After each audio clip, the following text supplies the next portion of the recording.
Okay. Is anybody Hey, is we're live. hello? Hello, everyone. Can you hear us okay? Hello, Kay. We're honored you're here. I know it's late where you are, Kay. And hello, Julie. Hello, Stephanie. We joked it's so late that we're going live for maybe 5 people that might still be up.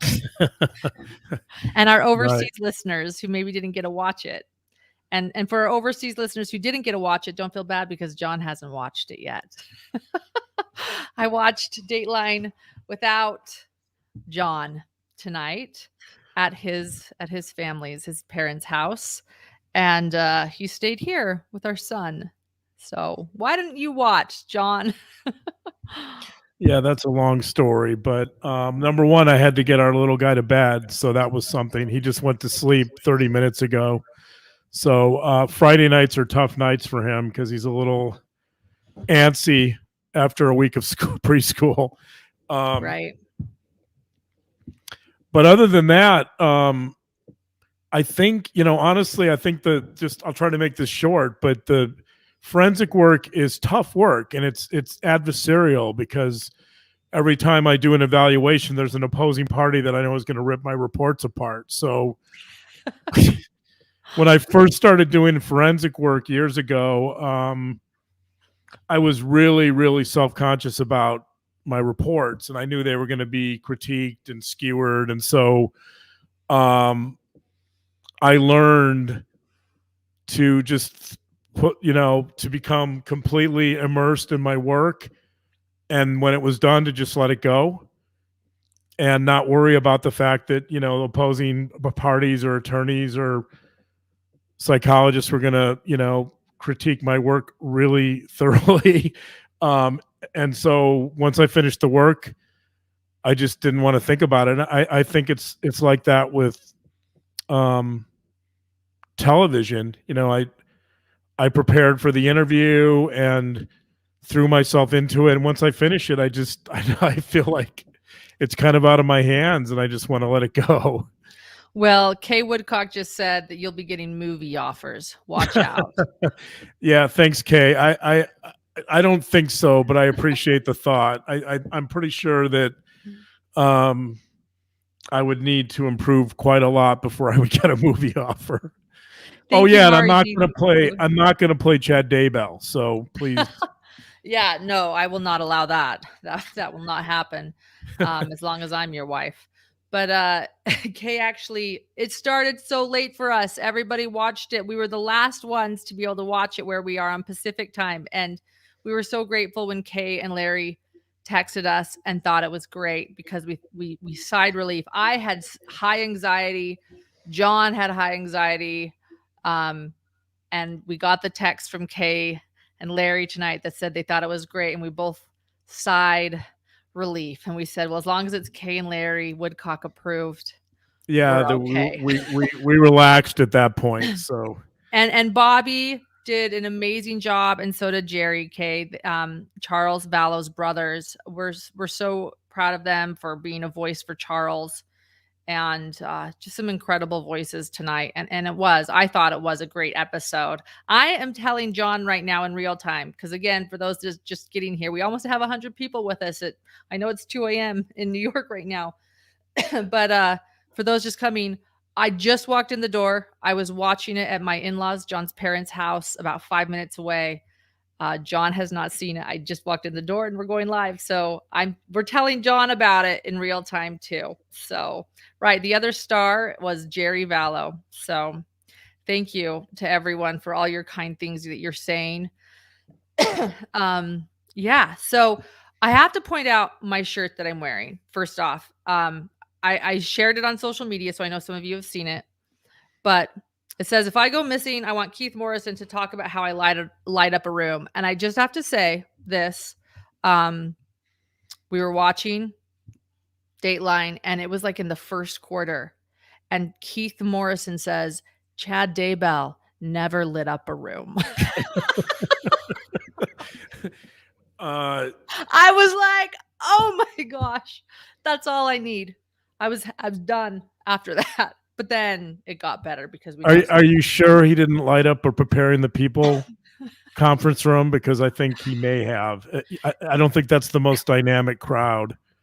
According to the speech we have on our YouTube channel and the laughter, it seems like he was lighting up that room. But according to Lori Daybell, he says that nobody cared, and the only person that cared about his speech was Lori. So let me just make a comment on your shirt, by the way, because if you go missing, I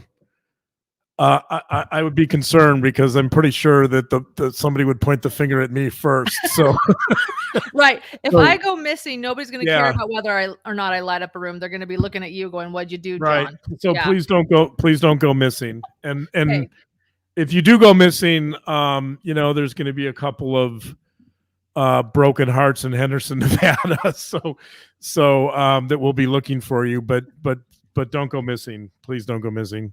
I will not go missing. I promise. Okay. And to those saying that you like my shirt, I will have to say I got it from a company called Arden Clothing on Etsy, and they are not asking me to do this, but they are such a sweet family. And we exchanged messages because I said, "How quickly can you send me this shirt? Because I need it by Friday."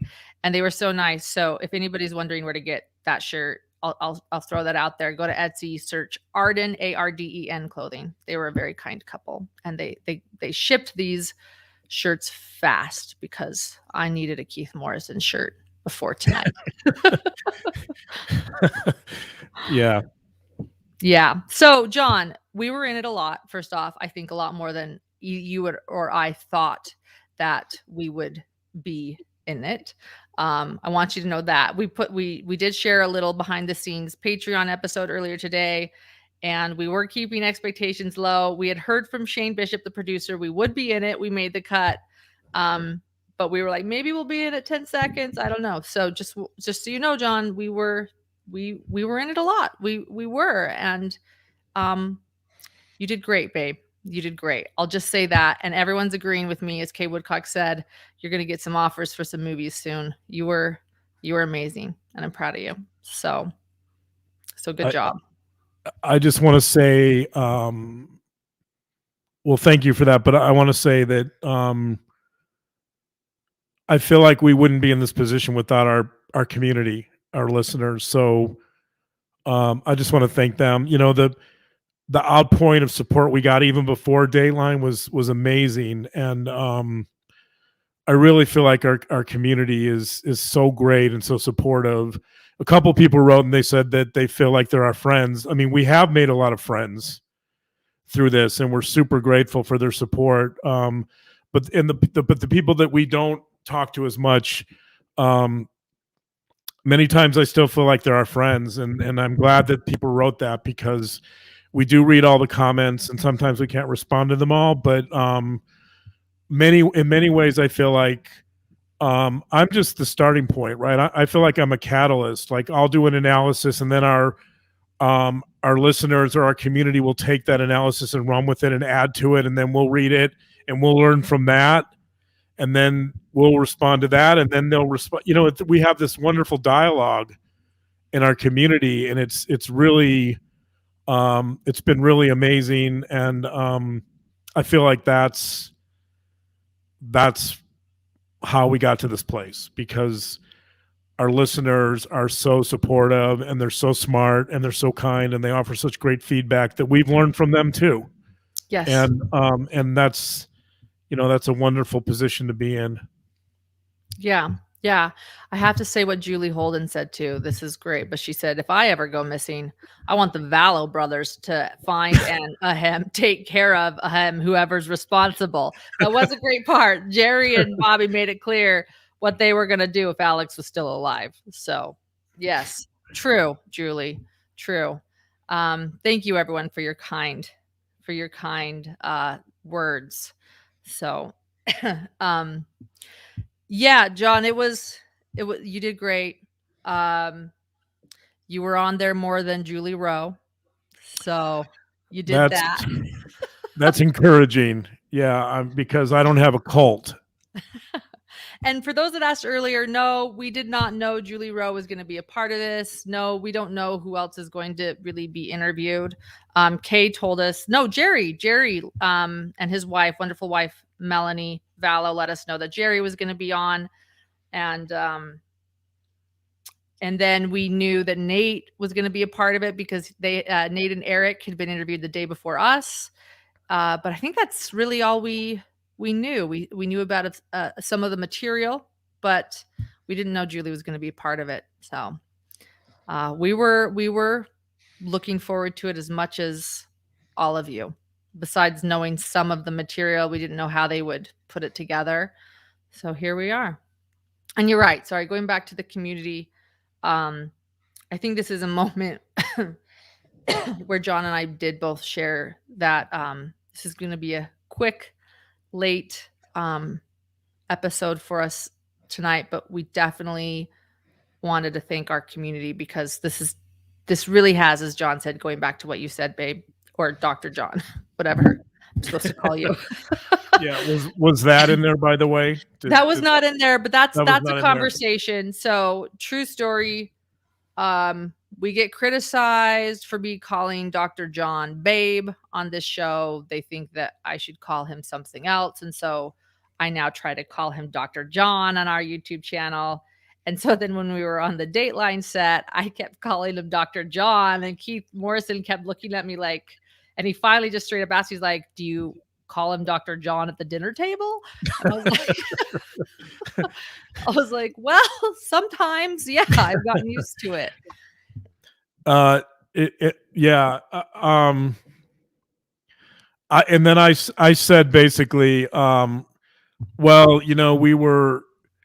we were using terms of endearment initially, and then we got some criticism from our listeners about how it was kind of juvenile. So, and then juvenile in the way that Chad was in his love letters to Lori. So yeah, so we're like, we're not going there then. Yeah, right. So Doctor, it is. Yes, right. So we had to go to my stage name. So I'm like, that's one thing Chad will never be. We'll go with Doctor. So. Yeah. So what else? We have a few things going on. We have this is funny, but I think in our first or second, maybe third episode, which was done a year ago, John and I, Dr. John and I, Babe and I started talking about how we were going to have a hidden true crime website and that it was coming soon. And then we stopped talking about it because it just kept not coming.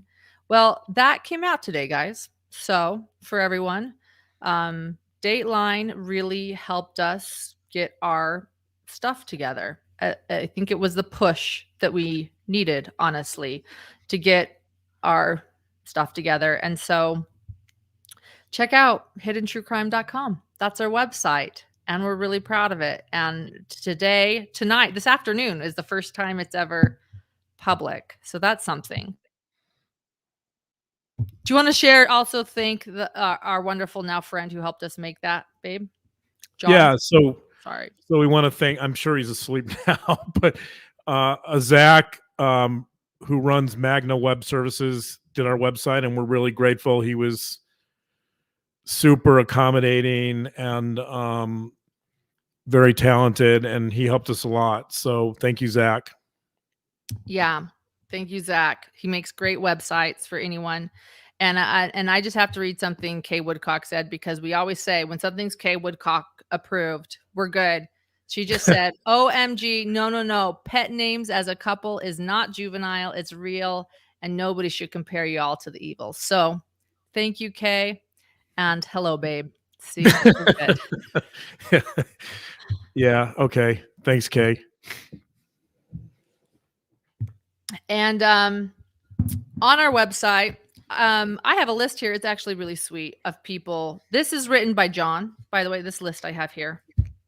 And they're just people that he wanted to make sure that we thanked tonight. And I'm sure we're forgetting some people too. So, but we're absolutely, we're not forgetting people. We're just not thanking everyone that we need to thank. This isn't, one of those speeches where we're going to go on and on and on and on and on. But because our website's up and because this is a big moment for us, and we talked about that on our Patreon account too. It's a moment. It's a moment that we're happy about, and it's fun.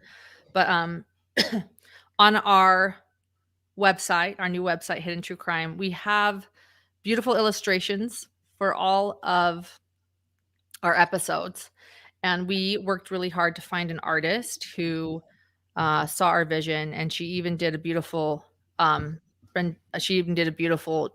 drawing of JJ and Tylee with balloons. But her name is Yvette Gilbert, so we want to thank Yvette for doing that. I keep coughing, so I keep stopping to mute my mic. We're working on the cough. I'm figuring it out. It's almost like leftover from bronchitis, and we're trying to figure it out. So sorry, everyone. Our mods, Colette and Julie Holden and Stephanie Budge and Liz Soden Johnson and Edie Miller, our wonderful guest and law expert, retired attorney, criminal attorney Lori Hellis, who's always here. She's writing a book about the case. You wrote down Shane Bishop and Keith Morrison. Very sweet. I do want to give a special thanks to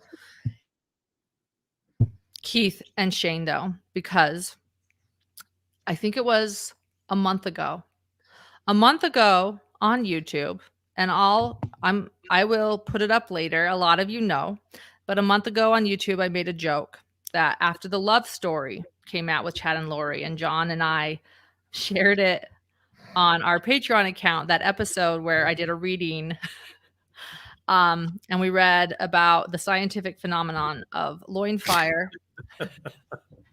I made a joke on our YouTube channel, and I said, all I want is for someone to be interviewed by Keith Morrison and have Keith Morrison say, "Did you say loin fire?" And then we're interviewed by Dateline a month later. And so I told Shane Bishop, I said, look, I have one request, just one. I need Keith Morrison to please say loin fire. And he came through. They both came through for us tonight. So a big thank you to them for making dreams come true for me. I don't know if that was as big of a dream for John, but no, I'm supposed to, when you say loin fire, I'm supposed to do the Keith Morrison impression, which is yeah. Right. By way of Saturday Night Live. If you haven't seen that. Oh, Saturday yeah, right. Yeah, that's the Bill Hader impression of Keith Morrison, which I didn't do very well there, but yeah. And then we want to thank, so we were on Mormon Stories a couple of months ago as well. And we've become really close to Mindy Caldwell, the co-host on that. And she has been doing incredible work for us for free volunteer work. And we're just really grateful for her. She's actually getting us transcripts of all of our episodes. It's really incredible. Robin B, Karen Michelle, Larry and Kay, we're so glad to see you here in the middle of the night. I know where you guys are. Jess, we interviewed Jess. She's become a wonderful friend, and she really supports us. And that's Brandon Boudreau's good friend, and she was Melanie Pulowski's friend. I say was because I think it's a was now. Pretty sure that's a was, but I won't speak for Jess there. But her interview, we have an interview with her on our channel. You can search for that. And others. Mary Tracy is another one. She was Alex Cox's good friend, and it has not been easy for Mary to face what happened, and she does it really brave because she really cared for Alex Cox. And so that's what I think about her. I think she shows a lot of bravery and humility to listen and to learn and to be humble and sit back and try to understand who her friend was and what might have happened. So that's just a few people that we want to thank tonight.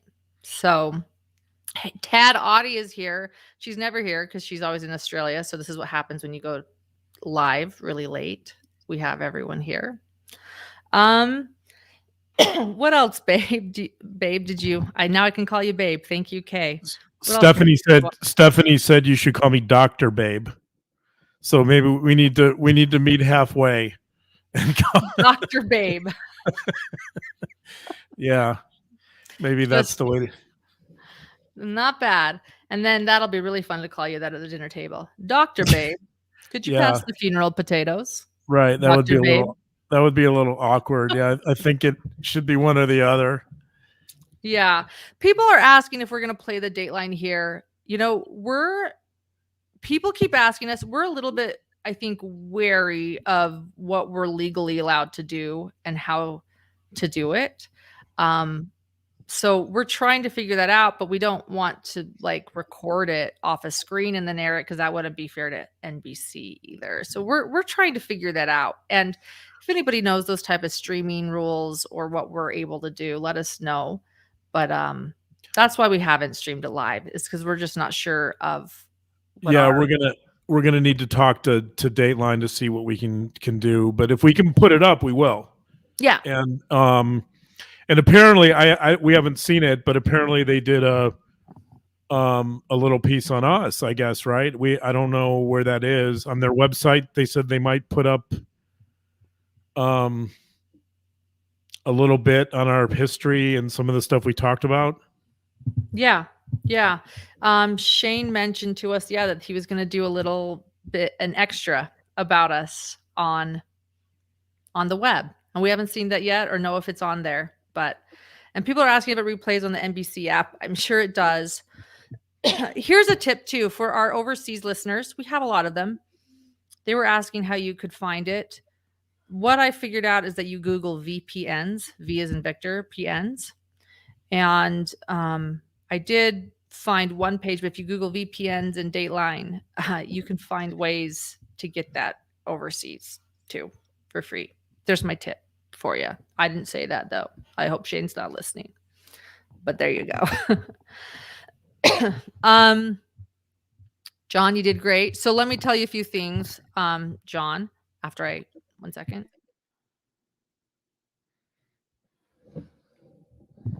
They showed footage of Melanie Pulowski being handcuffed.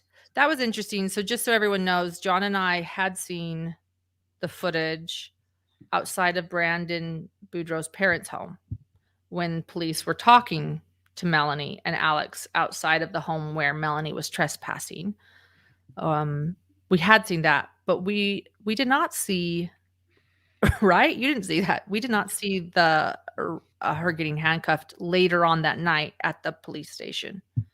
No, I don't, that wasn't in the clips that they sent to us. But so did that come as a surprise to you when she was? Well, I knew that she'd been charged. It came as a surprise that they had that footage. Yeah, and that I didn't know about that. So I mean, it was great. It was MFDL. That's what I say, made for Dateline. Right. Or was it? And that was interesting to me. And I will say I loved, I had told Shane that I had thought that the Zulema story about the sheet gave off some Dexter vibes. And they actually had Dexter footage of him throwing a sheet on a bed. I'm smiling like that's fun, and that is not fun. That's not a fun part of a story, but it was fun that they actually were able to get Dexter footage. I was like, exactly. And for our podcast listeners, they know that I refer to Dexter quite a bit. Don't worry, I'm back. You were nervous. Yeah, what happened? You switched sides. That was strange. It was a portal. Okay. Yeah. Did we just switch rooms through the portal? I went to mute the mic and I accidentally took myself off the stream. Okay. So, yeah. Anyway, let me see. Also, let me check really quickly on something. I'm going to see. 1 second.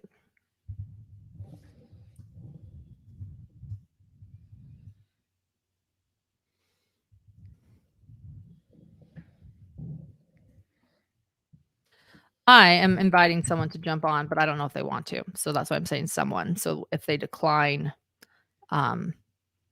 they won't feel bad, and no one will know who declined. But I thought it would be fun if somebody that's jumped on with us before. What else? Do you have any questions, Dr. Babe? Do I have any questions? Why don't we ask? Yeah, I mean, you haven't seen it. You haven't seen it. Or does anybody, do any of our viewers have questions about the process or anything that you want to know about our Dateline experience?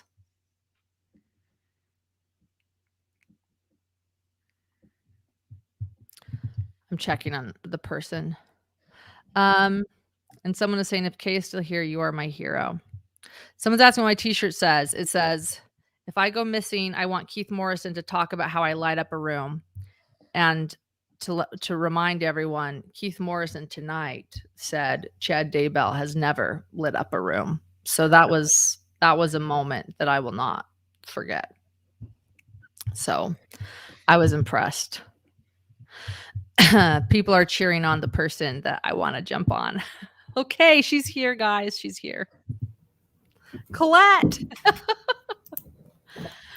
Hi. Hello. Colette did not know that I was going to ask her to come on. So you are very kind to be here. But I thought maybe, so Colette is our friend that we thanked earlier. She's with the group True Crime Underground, Lori Daybell Cult Mom. She's still up, which I was surprised about. I'm so surprised at how many people are still up right now with us. And I wanted to know your reaction, Colette. I wanted to know what you thought as you watched. It was my favorite Dateline today. Actually, it was my favorite episode, any kind of episode around the case. It's been on TV. Usually, it's old information. I don't want to be, I feel like I'm being rude. Like, what if they're watching? But usually, a lot of times it's like older information, or I don't know. It just, there's a lot of funny one-liners in it that I liked, and there were some new pieces. I obviously loved hearing from Charles's brothers. I liked seeing you guys. I liked all the one-liners that they told. Like what? Like one-liners, as in, like that he doesn't light up a room. Oh, yeah. The neighbor like saying like, yeah, okay.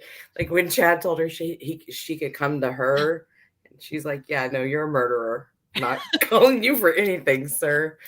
The landlord. Thank you for bringing up the landlord. The landlord was awesome, John. John doesn't know about the landlord. They had a Hawaii landlord that Chad had texted stuff to. And didn't she say, yeah, Lori told me he was prophetic? And I was like, okay, sure. He's like, and then I went and Googled him, and I realized his wife had died a week and a half earlier. And I was like, yeah, no. So. Well, and she confronted him. That's what I loved about it. It's like she didn't just let it slide. She was like, sir, do you want to talk about your wife that died 2 weeks ago? How did that happen? Did you know this woman prior, or what is the story here? Right. That was good. Like I said, I loved Jerry and Bobby. What else? Julie Rowe was interesting. I mean, Julie Rowe I thought she was kind of random, in my opinion. But there she was, and Julie was there. I guess she was there to say, yeah, Chad had plotted Tammy's demise. I guess that was Julie Rowe's purpose, I think.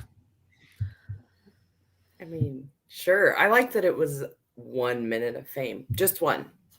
Yeah, she's been on Dateline. Was this her first? This was her first time on Dateline, right? This was her first Dateline appearance. Am I right or am I wrong? There's been so many now. I think so. I think she's claimed through her TikToks and YouTubes that she's done a lot of media, but I think it was like Nancy Grace and I think East Idaho News. Yeah. Oh, Julie Holden pointed something out that I noticed too. The landlord called Tammy Chad's real wife, not like past wife or his former wife. She referred to Tammy as the real wife. Didn't she say like, yeah, then I found the real wife's obituary? I was like, that was awesome. That was awesome to me. This is a really Liz noticed somehow that she was only wearing one earring, but it was huge. The one that she was wearing was like the size of 3 earrings. And so it's like, how did she not notice that she only had one on? I mean, that's a really random thing, but I just thought it was funny that Liz noticed that. Yeah, I did Immediately not noticed notice it. that. Liz Johnson noticed that. Yeah. John, do you have your wedding ring on right now, by the way? Yes. Okay. Confession time. Colette, I don't even think Colette knows this. I don't think anybody knows. Kay knows this. Kay Okay. knows this because Kay visited us. Don't show it yet. Don't hold on. I gotta preface it. You guys saw that. Kay Woodcock knows this because she visited us and we showed her and she's like, oh yeah, geez, oh dear. But John and I eloped well before this case ever happened. And there's a lot of discussion online about Chad and Lori's ugly wedding rings. And they showed up a lot in the Dateline episode. They kept doing close-ups of the ring, and I kept saying, "Oh, yep, that looks like my husband's ring. John, show him your ring. Let's just get it out. Show him your ring. A little bit closer. Stop moving it. Yep. What does that look like? There it is. We didn't purchase that on Amazon though. We did not purchase it on this Amazon, and it's not malachite. It is turquoise, and it was purchased. Right. It was, yeah. It's real turquoise. Every time you guys talk about their ugly wedding rings, just know what we're hearing. We were made to cover this case because of the wedding ring. Looks a little suspicious to me. Yeah. We did show Kay when she was here. She's like, "Oh dear, yeah, that does look like it." We may have to get Liz on the case here to figure out if there's a connection. Well, if you guys think that's bad, do I have our wedding? I think I have our wedding certificate in this room. Not only that, again, we were married before this case happened, but we eloped. And we found an officiator online. So listen to this. We found an officiator and 2 witnesses. That's all we had with us. Our witness was named, are you ready for this? Alex Cox. And the woman that married us was named Janice. And then we exchanged that ring and we put that ring on John's finger. So there you go. We did not plan to talk about this tonight, but I just thought I would get that out there. Right. A lot of really random confession time. Right. I don't know. Maybe we should ask Julie Rowe about it. She came to my mind immediately. I thought, oh, she's gonna get you guys for this. Yeah. No, I'll take pictures later and show you guys. It says on our wedding certificate, witness Alex Cox, married by Janice. So it's weird. And then that's John's ring. So I think I just needed to get that out of my system. That's been weighing on me for a long time. Are you? Is there some type of guilt? Is there guilt around that? No, I just feel like we've been carrying this secret. Like, it's okay. Whenever, I mean, Chad and Lori's very ugly wedding rings have been a topic of conversation for well over a year. Yeah. On the internet, and every time I hear about their horribly ugly wedding rings purchased on Amazon, I think of us. And so I just thought I'd get it out there. But I want to say 2 things. John's ring is a Southwest ring because we actually got married in the Red Rock and we purchased it. It was made, it's an authentic Native American ring and it's turquoise. So that's very different. So there you go. We're lucky that we weren't murdered by Alex Cox. He was just a witness at our wedding. Yeah, he was just a witness. He didn't have a murder weapon, so that was good news. Right. So anyway, moving on. Dr. John or Colette, what else before I have a couple things that I wanted to read tonight, but do you want to talk about that, John, or does anyone have any questions too about the Dateline episode and our Dateline experience and what it's like?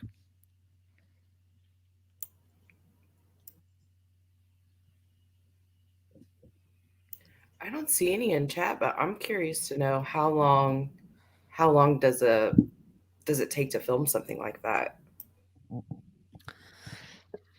That's a really so the interview with Keith Morrison was a little over 2 hours, and then they did B-roll for Probably like an hour and a half, right? Or maybe 2 hours more, like an hour and a half. So we were there for about 4 hours.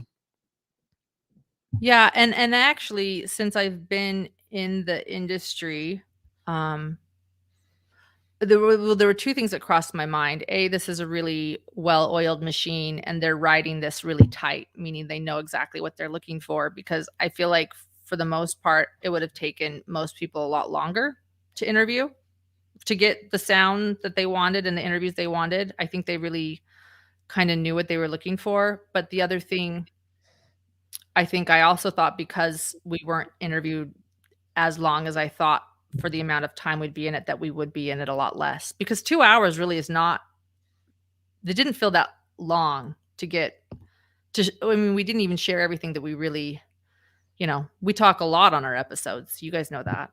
But they Yeah, said, just by comparison, maybe this is a little teaser, but I'm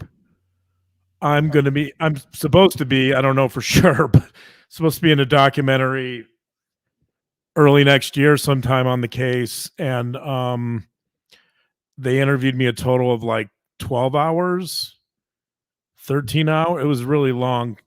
So 2 hours felt like a really short time frame. right. Right. And they interviewed me for a couple hours to let me know that they weren't going to use me. So our point being is it's impressive. The process of Dateline is really impressive. It is a really well-oiled machine, and they knew what they were looking for, and they were able to get what they wanted in a couple of hours of interviewing. So thank you, Pamela Mosdell. She said that Julie Holden wants to know if Keith was amazing in person and if he smelled good. Inquiring minds need to know. I did not smell Keith, but I did keep some boundaries there. But he was amazing in person. He's really friendly. He really does always talk in that Keith voice, in my opinion. He asks his questions in his voice. I don't know. What did you think, John? He's such a kind guy. I mean, it was it was surreal. We sat down for the interview, and I just looked at Lauren like, what the heck? It was because for me, when I was in graduate school in the 90s, I think Dateline began like in the early 90s, and I remember in graduate school starting to watch it, and like when I had any free time when I wasn't studying, I would sometimes watch it, and I remember that it was. I'm getting an echo, Lauren. Did you change anything with the? No, okay. I thought then it was really good, and it was something that was really entertaining. It meant a lot to me in grad school, and it actually probably shaped my decision to get into forensic work. So, I mean, Keith Morrison is someone I've been watching for over 20 years, and to to sit by, like, to actually be in a room with him and to sit by him and to have like that history with Dateline, it was just insane. It was surreal and humbling, and it was a really amazing experience. But he's such a kind guy that he put us at ease, or at least he put me at ease. And there were moments that didn't make it in where he would kind of, as an aside, ask me some questions about criminal psychology, and it was really cool. Like, I felt like maybe someday I'd love to sit down with Keith Morrison, and he's someone who's been around crime a long time. I think it would be fascinating to sit down with Keith and for me to do the interview and talk about his experiences with crime. And the stuff I've seen with Keith, it's a little more humorous, which I think we could do some humor, but I really would love to know some of his thoughts on some of the cases they've covered, and I'd love to sit down with him because he just seems like a really kind, good person. Yeah, that's true. He did ask some questions that we felt weren't really relevant to what we had all talked about. It did seem to be questions coming from Keith, I thought, towards John, not to me, because I think he was really trying to understand some things about this case and crime in general. And I think it was interesting to see that he has a very curious mind and that he was asking John some forensic psychology questions, I think, that just for his personal curiosity. So yeah, I hope that could happen too. I think we'd all be fascinated to have you Did on interview that Morrison. on that issue, did the questions he was asking about, like in our podcast, we talk about mortality salience and some of that stuff. Did he was asking about that stuff in the interview? Did any of that make it in? No. They Okay. kept things pretty simple. But Yeah. yes, those were the type of things he was asking about. Like I said, I think he did ask some questions just for his personal Yeah. curiosity. And I think I don't think anyone sat down with Keith and done a more serious piece with him, interview with him where, he's talking about more of his personal experiences around crime and how it's affected him, and right, because it certainly affected me. I mean, I play a different role than Keith, but I mean, he's still around it all the time. I mean, he may not be spending, 12 hours in a prison cell with someone, but he's still in it. He's still around it, and he Right. does a lot of interviews with, pretty I don't know how else to put it, but sinister people. So really nice guy. I think he's really kept his humility and integrity over the years, and that's that was good to see. Yeah, he's very down to earth and very real. And I agree. I think that I've seen a few interviews done with Keith Morrison, but you're right. They're always very on the surface. They're lighthearted. They're funny. People talking about his voice and his narration. I think that we've learned that his dad was a preacher and his mother was what was she, in theater or she had or a singer in the choir. But yeah, nobody's ever really delved into how has crime affected you and how has it changed your outlook on life. And I think that would be really fascinating to understand Keith Morrison in that way, in that deeper way. And I think one day. that every interview I've seen with him has been a little more on the light side, which is good. He's got a great sense of humor, but I you can tell that there's a more serious side to it, right? You can tell that he would go off on these little tangents where he'd want to talk about kind of deeper issues, and which I will cover more in this upcoming documentary, by the way. But yeah, I would absolutely love to sit. Maybe someday, we can sit down with Keith, or I can sit down with Keith and really kind of dig a little bit deeper into crime. Maybe one day. Now that he knows me, now that we know each other, maybe it's not totally unrealistic. Yeah. People are pointing out that Melanie Gibb wasn't in the Dateline. She's definitely been in Dateline before.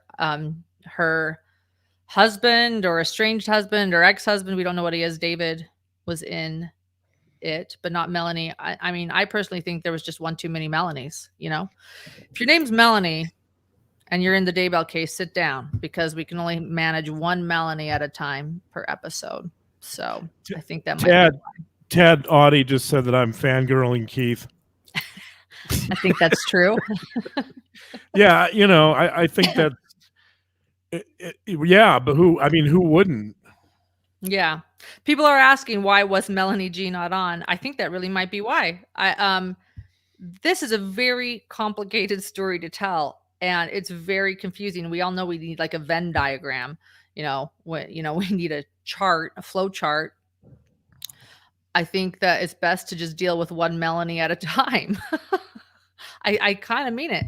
And so I think that there was a lot of focus on Melanie Pulowski on this one. So they just left out one extra player and focused on the evidence and Zulema and all of those people. That's my opinion.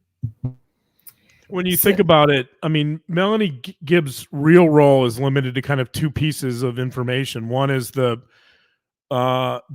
Chad told her not to talk to the police, and the other is the call she made to Chad and Lori, right? So you could argue that, I don't know, you could argue that she I mean, she's an important piece of the puzzle, but I don't know if she's indispensable. Right. People love to feel strong things about her, but she's not necessary to telling the story. Well said. Anything else? Anybody else have anything you think we should talk about? If not, as people said, it's really neat. Stephanie Budge, our moderator, said something above, and I don't know if I can find it. I forget that I can pin comments, and I should have done that. But so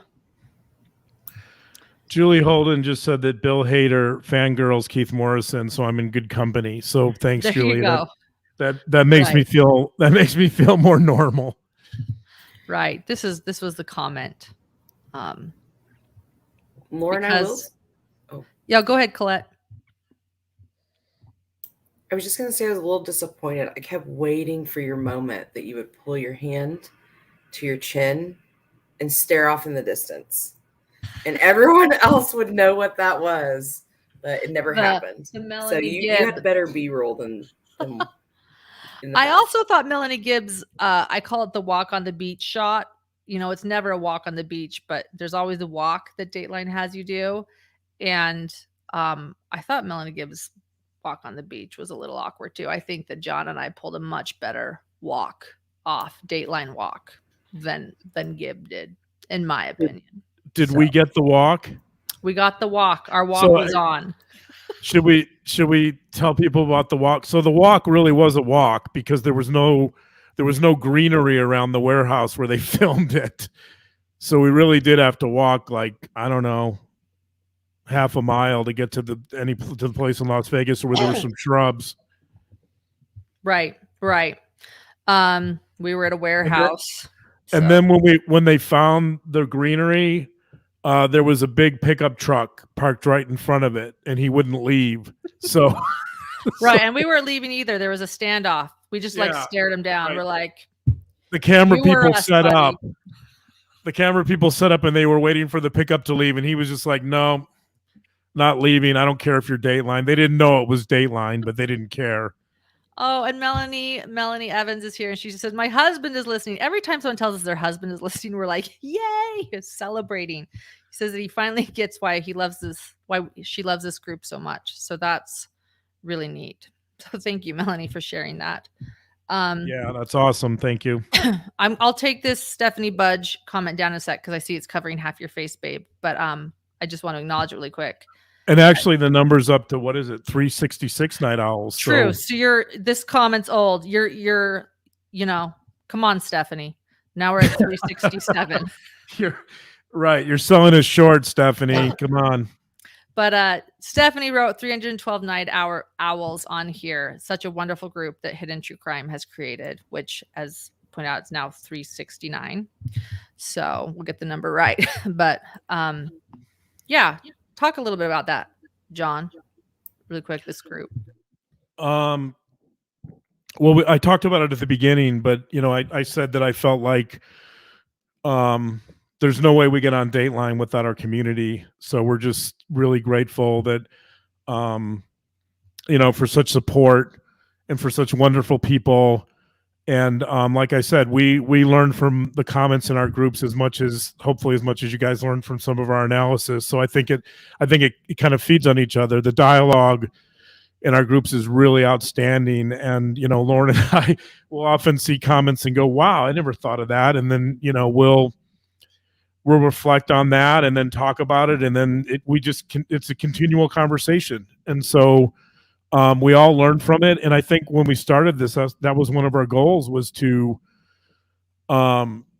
really spark some dialogue around why crimes are committed and the motivations. And we kind of felt like there were no other true crime channels doing that. Right. So, like my favorite murder, is mostly comedy. They don't really delve into, which I respect.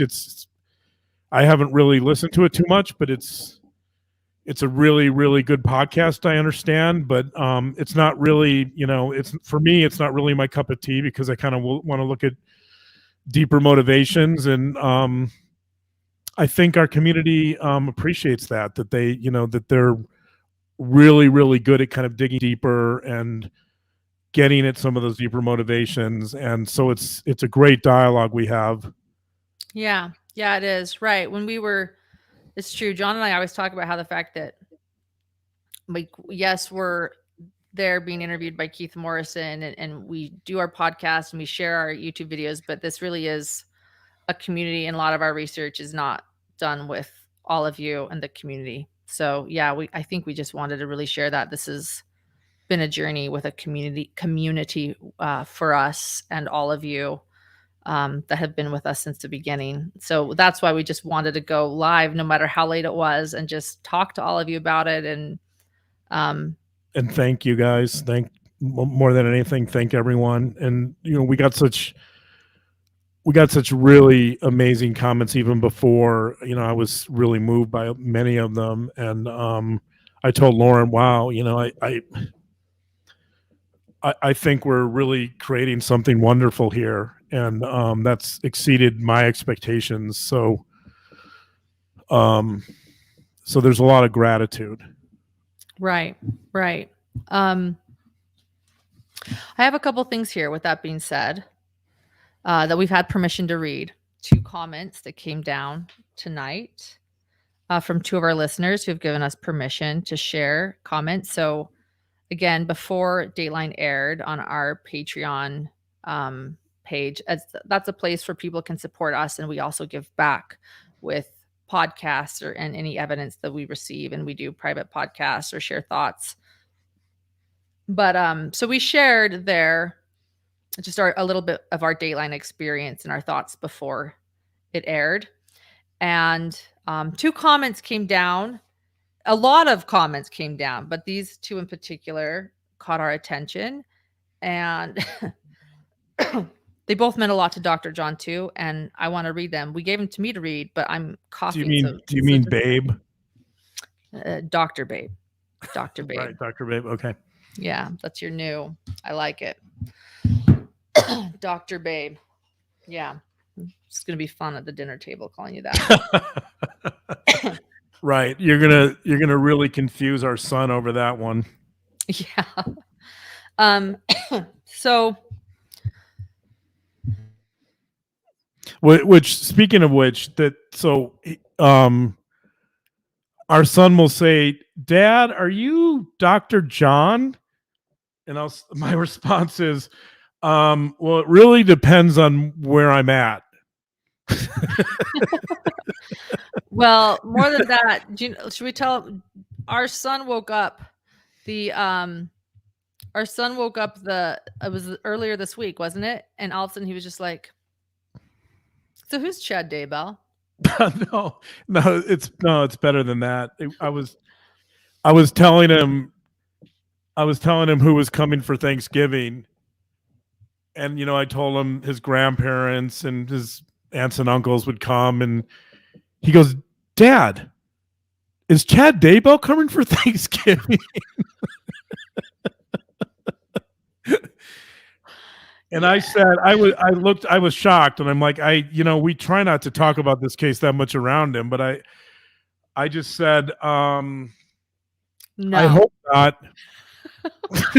And so Valerie Moore, your support there means a lot, because clearly we need to do better with the babysitters when we're around our son. Maybe, when we do this, that did happen this week. So yeah. Well, she's still sick, but yeah.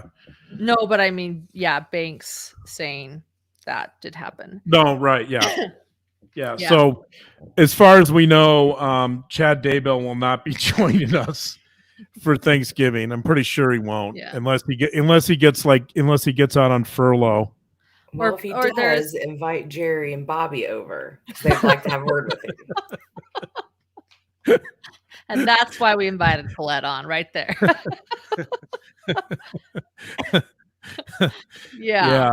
Yeah. Yeah. Funeral potatoes have brought on new meaning. And I mean, he could attend through his prison portal, but I hope not. I think the portal was blocked. I think there's something about cinder block walls that blocks it or something. I don't know. I don't think it's good for his portal, the cinder blocks. That's why we wear helmets. Right.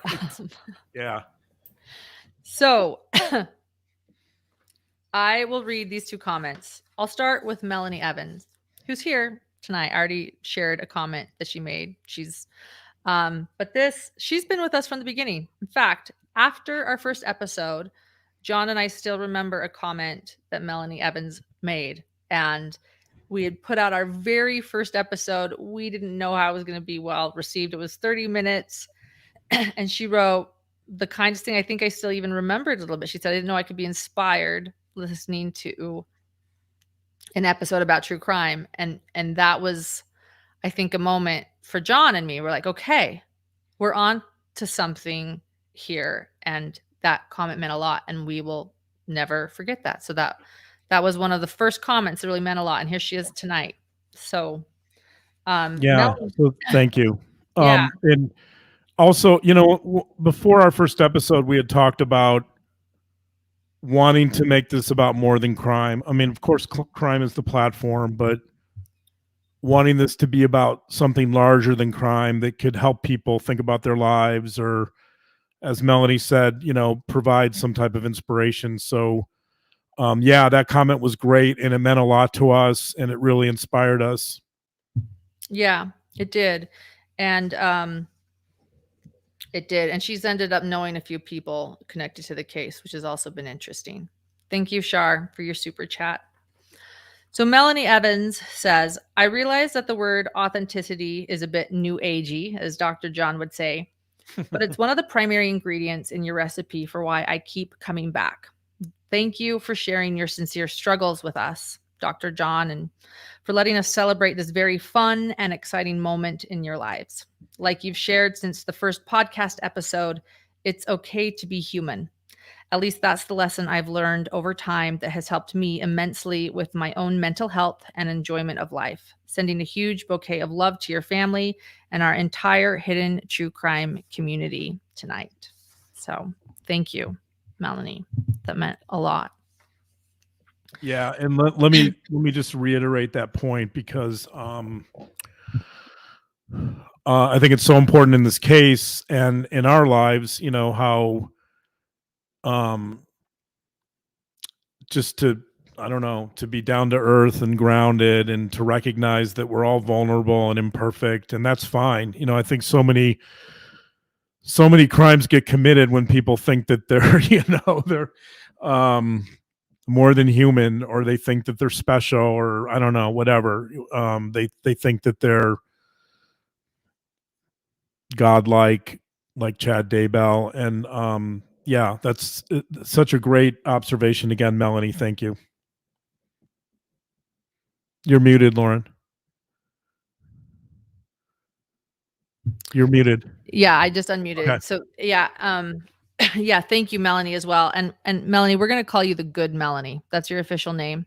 We have the good Lori Hellis, who appears with us on Friday night shows, and then we have the good Julie Holden is here with us tonight. She's our moderator, and Melanie, I've just dubbed you the good Melanie. So thank you for being. But she doesn't spell her name the same way. So, but no, well, every Melanie that. has to spell it differently, so it's okay. There are many different spellings of Melanie in this case. So there's only one Melanie with 2 E's. So we're glad you're here. Yeah, thankfully. Yeah. And then this one is from Janice, and we'll call her the good Janice. So this is from Janice Winch.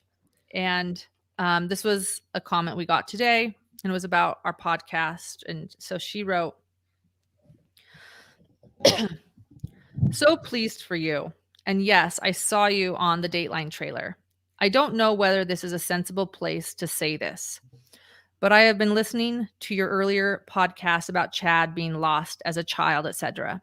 Dr. John, you have made me feel so much better after your explanation about being neglected as a baby. I was born in the 50s in an orphanage in Liverpool and was adopted at 6 months by my amazing new parents. They always said they loved me so much and I was so special, but my feelings of emptiness, worthlessness, and depression have never really gone away. But because of my lovely adoptive parents, I grew up okay and I became a successful lawyer. And thanks to Dr. John's explanation of Chad, I now understand why I still struggle. I just want you to know that you have made a huge difference in my life, even though I'm in my 60s. I don't think you will ever know how many people you help.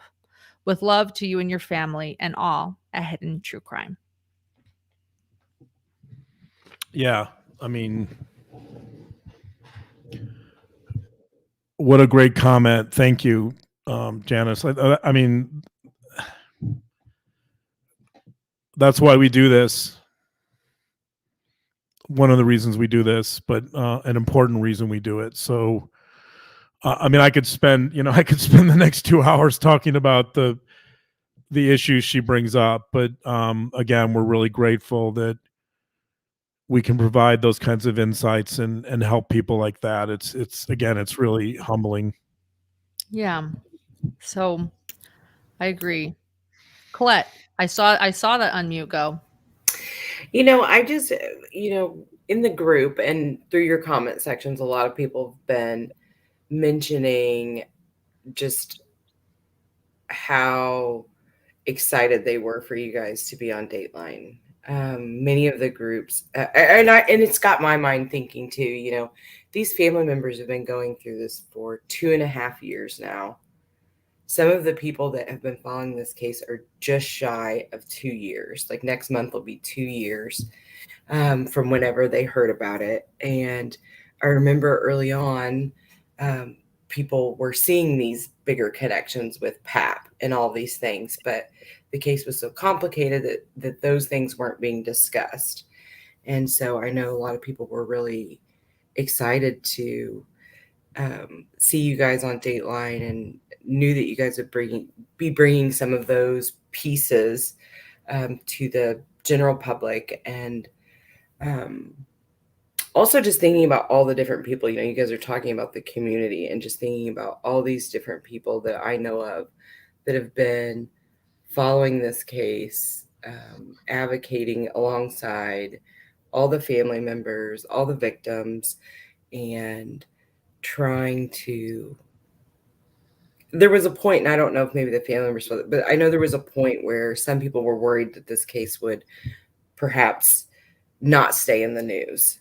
And so I think it's just kind of a relief that 2 years later for us and 2.5 for the family members, that it's still getting a Friday night slot at 9:00 because these family members deserve justice for what happened. I mean, there were a lot of victims in this case. I followed true crime for many years, not ever as heavily invested as I have been in this case, but there are so many victims in this case. So many. Yes. Yeah. I think you're right. Well said. And now that I'm thinking about it, Colette, you just reminded me that the first post we ever made public, or I made public, was a blog post on True Crime Underground, and I wrote a response to it was Dateline. Dateline did their first episode on Lori, and Chad was hardly mentioned in it. And I remember telling Lauren, like, "Oh my, they've got it all wrong. Like, Chad is the guy. Chad is the leader here." And that was before we had a lot of information. But I mean, I think I'd read his autobiography and started looking at the case closely at that time. And so I wrote a blog piece for you guys for True Crime Underground. That was my first attempt to kind of help to clarify the complexity of the case and how I felt like that they were going down the wrong rabbit hole with Lori. And that's not to say that Lori obviously isn't to blame or doesn't play an important role, but that was really the start of this whole thing. Yeah, Colette's Facebook group and Carl Danger's Facebook group, right? And yeah, Dateline, right? And And Dateline, that block, Dateline's episode on Lori, where they kind of implied that Lori was, The ringleader. yeah, well, yeah, that she was the kind of the main impetus behind all of this. Mm-hmm. Right. They left out Chad, and that's what we said. And look, full circle. Dateline no longer leaves out Chad, and Yeah. they're interviewing you.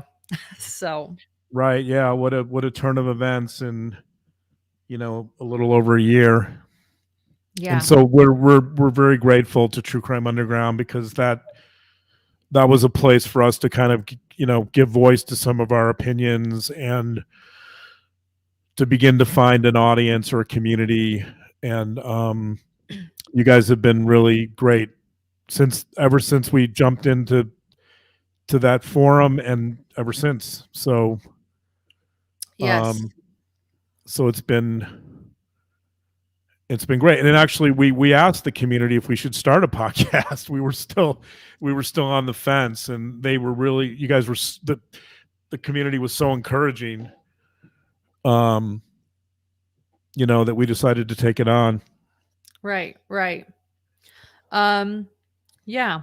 So one day, hopefully, I'll be able to convince John to watch himself. But until then, all of you have watched him and been with us from the beginning. And right, this has been a really fun and exciting moment for us, and we wanted to share it with all of you. So we went longer than we thought. It's just fun to talk to everyone, but I think it's time for us to go to bed. It has been a big week. Yeah. And so thank you everyone for joining us in the middle of the night. For many of you, I guess we have people from all over. And yeah, we will be back as soon, and we'll continue. And thank you to everyone. And bless the victims. And I think, Colette, you said that well. Like, we do want to continue this, and we don't want to give up, because we want to keep sharing and speaking up and making sure that this case stays at the forefront, and that we see justice. So for so many victims. And yeah, on that point, I just want to say that, I feel like we're still at the beginning of this journey. So, I feel like, just saying to the community, the HTC community, let's go solve some crimes, and let's help some victims, and, let's really make a difference, because I think we can, and we are, and we can do that together. Mm-hmm. To end, JJ's aunt is here, Kresha. She has a YouTube channel, Difficult Research, where she works very hard for the victims. And she said that we both did amazing. Thank you both for your dedication and unwillingness to settle. #LoveAlwaysWins. So thank you, Kresha, for saying that. And we hope and plan to keep going to help all the victims. And we'll see you all soon again. Yep. Thank you. Good night.